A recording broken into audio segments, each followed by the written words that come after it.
Oh, so fabulous. Hi guys, welcome back to the channel once again. It's your girl Dumebi. If this is your first time coming across my channel, you're welcome. I do hope you decide to subscribe, and if you are a returning subscriber, you guys know that I love you. It's so good to have you here. Welcome back. So first of all, I have to say, you guys, we hit 50,000 subscribers. I'm so excited. Thank you so much for the support. I couldn't have done it without you guys. I cannot believe that I'm at 50,000 subscribers. I started YouTube back in 2017, and you guys, one thing nobody tells you is that it's hard to grow on YouTube. It is hard, and I have tried several things on YouTube, so believe me, I know all about it. But for some reason, I think I've found something that I really enjoy doing. To think that I'm a very shy person, I never thought I'd be doing commentary, but here I am, and you guys just give me a reason to keep going.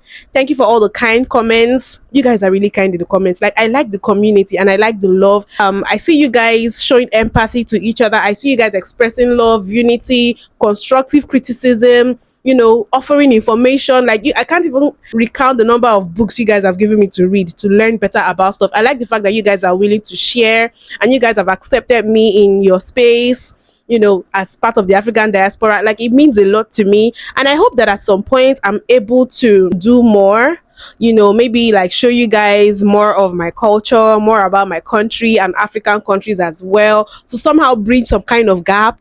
I really would love to do that. Anyways, hopefully sometime in the future, you guys let me know if you guys are interested in stuff like that. So today is another video by my favorite, that brown girl. I featured her on this channel before, this very video. If you haven't seen that video, go and watch that video. You're going to love it. So today's video, she was talking about emotional reparations.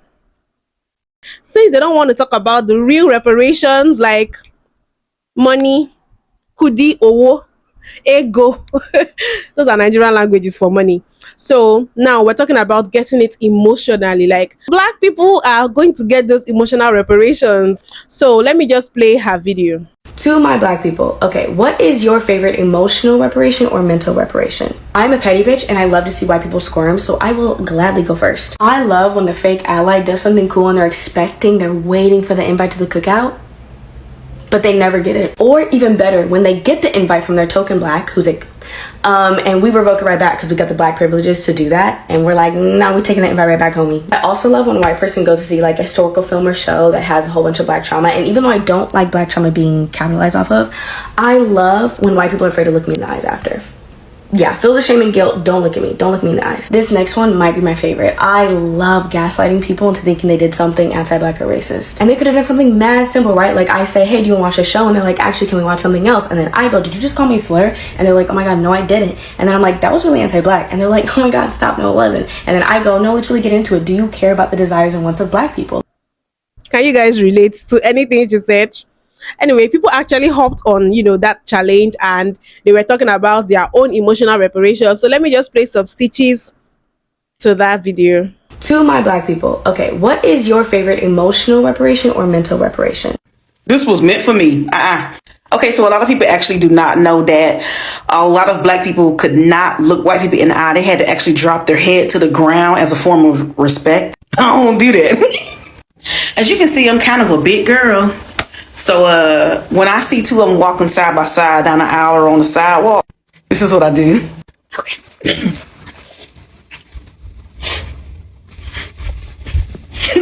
Emotional reparation or mental reparation? I'm actually really glad this came up because I'm real petty and I do something that's pretty stupid. I play dumb. Okay, so whenever an 8.5 by 11 person asks me something that they know for sure I'm gonna know what it is because I'm black, act like I don't know. Prime example, one time the CEO of my company asked me if I liked Earth, Wind, and Fire. And I said, who's that?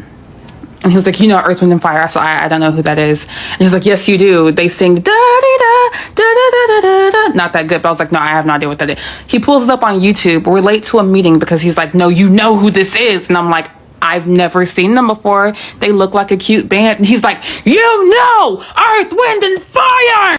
At this point, veins are popping out of his head. He's stressed, he's sweating, he's mad. And he asked me one last time, he goes, you've never? And I said, I just don't know this man. Emotional reparation or mental reparation? Oh, I have a few, but my absolute favorite is to very casually sprinkle a little bit of systemic racism into the conversation. 2 examples. I was late for work one day, and one of my employees asked me why was I late for work. Even though I didn't owe him an explanation, I worked in a supervisory role, so I told him I had a doctor's appointment and it took me about 30 minutes to get there. He said, "Why is your doctor so far away? You can find a doctor closer to you?" I said, "Oh, the CDC has proven on many occasions that Black people don't get adequate health care in the medical field due to racial bias, so I prefer to look for a Black doctor." He didn't say nothing to me for like 2 hours. The other time I was at a party and there was another young lady that was there that had the same last name as me. So somebody said, "Oh my God, your last names are the same. Are you related?" I said, "No, our ancestors were probably just owned by the same people." Emotional reparation or mental reparation? The second one I just unlocked since I became a single woman homeowner. There is nothing that feels as good as sitting on my bench and watching someone who lacks melanin mow my grass. My new favorite pastime is checking the weather and scheduling my lawn service when it is triple digits and making sure to come outside and sit on this bench with an ice cold limoncello LaCroix and watch it go down. You missed a spot. I'd offer you something to drink, but I don't want to. Emotional reparation or mental reparation? Alright, so one of my favorite things in the world to do type shit on a hot summer day when everybody and their mama outside. I love just going around the white people, right? And playing the most niggerish music ever. Like, I'll fuck around and play some fucking 2 Live Crew, 2 Live Blues. That get under their skin, it's gonna make them squirm, I promise you. Favorite emotional reparation or mental reparation? This is hilarious. Okay, so my absolute favorite thing to do is if I'm in my car and I see a white person approaching, I will purposefully lock my car doors where they can hear it and they just be looking like, damn. Like they be so fucking offended. I love it. Emotional reparation or mental reparation? Okay, here's a better one. I cross the street when I see them. Let's be real here. Let's reference history here. Who has more reason to be scared of who? Me, the Black man, or you, the white? There we go. It's most pleasing to me in my career. I do it as often as I can, even if there's room on the sidewalk. It's like, no, I'm scared. Scared for my life. Let me just go ahead and Reparation. My favorite thing to do is that when I'm interacting with a person, a white person, and they ask me, where are you from? And I'm always like, well, I'm supposed to be from Africa. But my other form of reparations for white people is raising a daughter who knows the truth of the reasons why we are in America, why we are at this point. And I don't make my daughter get out of the way for white people or elderly white people. I don't make her move or say, excuse me. My daughter had an assignment on her first week of school where she had to bring home a paper or a survey to interview her family. And they're like, so where's your family from? We supposed to be from Africa. What does your family do for a tradition? We protest against Black men dying at the hands of the police. Emotional reparation or mental reparation? I stopped helping them be comfortable in their microaggressions. Like, for instance, I used to, when I moved from Chicago to Dallas, like years ago, it would be people that would be like, oh my God, if they've never been to Chicago, they'd be like, oh my God, you don't seem like you're from Chicago. And I'd be like, what do you mean by that? And they'd be like, it just seemed like they're just so wild or whatever. So I'm like, but if you've never been to Chicago, how do you know it's wild or whatever? It's just like any other major city. So I started asking them more questions so they would know that they sound stupid or whatever. So I stopped helping them be comfortable in their microaggressions. Another example is my name is Ariane. So I would be like, I used to shorten the name because they couldn't pronounce Ariana or whatever. But now I make them say my name. I'm like, okay, sound it out. So I stopped helping them be comfortable in their microaggressions. I just ask more questions. What is your favorite emotional reparation or mental reparation? This one is fairly new. It just developed over the past weekend. Okay, so you know how sometimes when you're in stores and you're having conversation with someone, white people love to interject themselves or have a comment or, anything of that nature. So what I've done is if they do that, I just continue talking to the person that I was originally talking to. Or I always keep one earbud in or two or both. So if I'm in the aisle and I'm looking for something or I'm looking at clothes or something and they say something to me, I pretend like I'm on the phone. I just don't acknowledge them. Emotional reparation or mental reparation? Alright, so I don't hop on this here clock app very often at all, but I absolutely had to jump in on this train in particular because one thing about me, I'm gonna make a white person uncomfortable. Now, personally, my favorite emotional reparation is whenever white people bring up like 23andMe and Ancestry and they're like, oh, I could trace my family all the way back to yada, yada, yada, XYZ, 1, 2, 3 generations. I'm like, oh, that's cool. I can't trace my ancestry. You want to know why? Your favorite emotional reparation or mental reparation? In 2015, when I took my first AFRAM class in college, I just decided that I'm gonna stop in taking white culture. For years, white culture was the norm.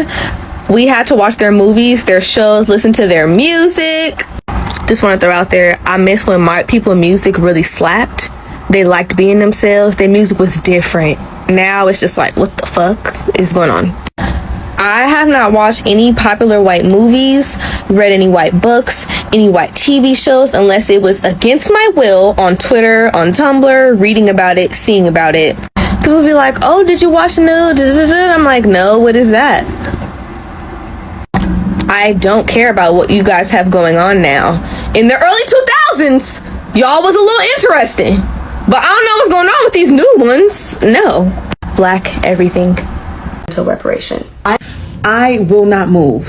So if I'm in a supermarket or in the street somewhere and a white person walks by, I don't move. Because sometimes they do this stare as if they're like expecting you to move, and I'll just stare right back. You're gonna use your words, you're gonna say excuse me, you're gonna treat me like a person, or you're just gonna have to go around me, but I'm not gonna move. I'm not gonna move just by you looking at me to move. Absolutely not. The second one is I don't let them mispronounce my name. Like, I will keep telling you the correct pronunciation. If you say it wrong, every single time I will stop you mid-sentence and be like, it's this way, it's that way, this is how you say it. I'm not gonna let them pronounce my name wrong. The last thing that I do is I'm very short sometimes, because I feel like sometimes they ask things to probe you and learn like more information about you, but I'm very short. I don't want them to know too much. To my black people, okay, what is your favorite emotional reparation or mental reparation? I do not move out of the way. If I walk into an establishment and I'm not greeted, I will not acknowledge them when I am leaving. When I see them looking at me weird or staring at me, I mean like they ass, because what are you looking at? I also won't stop for them when they cross the street. Sometimes I speed up just a little bit. Reparation or mental reparation?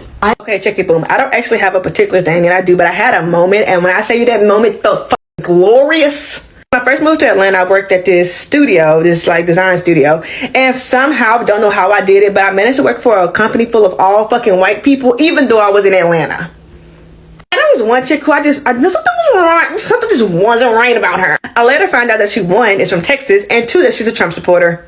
During Christmas, we had this thing to where we had a Christmas tree and everybody had to bring a ornament. And you know, my black ass, I had brought one of those like a little snarky, a little like haha. But my boss, who's a short, small little white lady, and the Trump supporter goes, you know, Bria, when I saw that one, I thought that one was yours. And then I was like, why would I think that? And I stood there and I goes, oh, here's my moment. I go, you know, I've had other people say that. And, you know, I told them, you know, that's kind of racist. And I tell you, she wanted to crawl back into her skin. So see, when it comes to petty,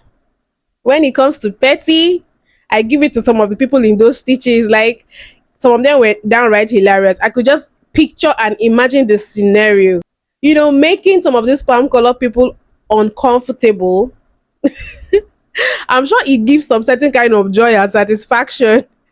You guys just let me know, have you ever done anything like that? Share your own experience of your own emotional reparations in the comment section. Let's just have a little chit chat going on and a little laugh, because I'm sure I'm going to see something that will make me laugh in the comment section.